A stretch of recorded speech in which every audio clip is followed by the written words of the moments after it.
The management issue we have chosen to research and present is the intersection of change management and organizational culture. Change management is a model that uses tools and specific processes to control the introduction of change in an organization so that change is deliberate and typical problems are recognized, addressed, and limited.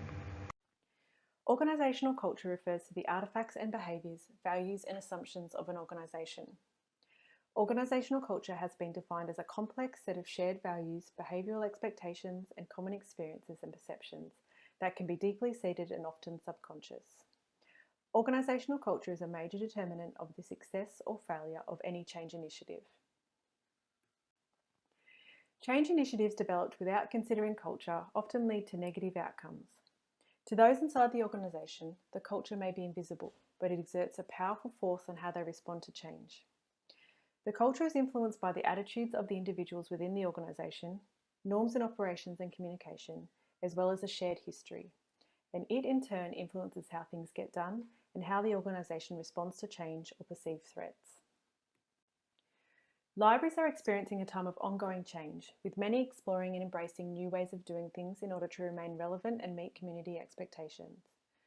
Libraries are transforming their collections, the programs, products and services they offer, and their physical spaces. The culture within libraries may be a contributing factor to the overall success or failure of any change plans, as how employees respond to change has been argued to be a main determinant of the extent to which any change plan can succeed. Organisational culture can be challenging to intentionally influence or alter, and changing working environments can cause uncertainty and stress among employees.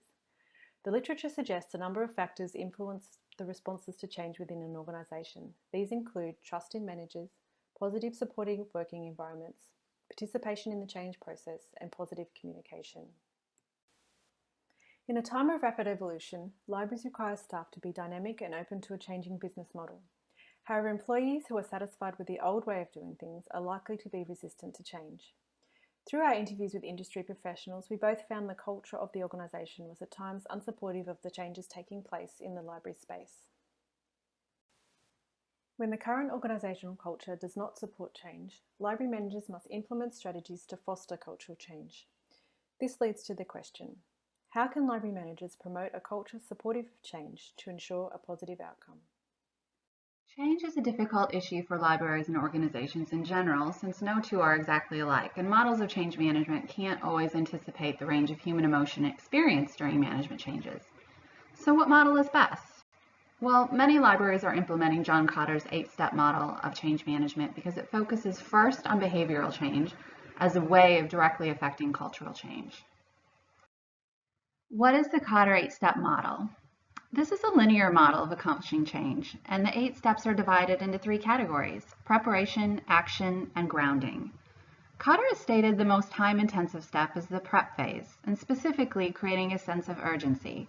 The urgency extends from the problems inherent in the organization, which are well communicated to staff.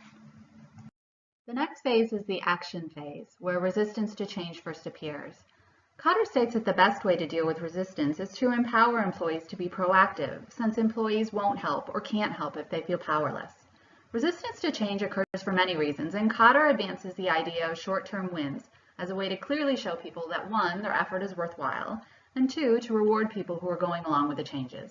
These short-term wins are consolidated and built upon one another, lending credibility to the change process, which further engages people's efforts.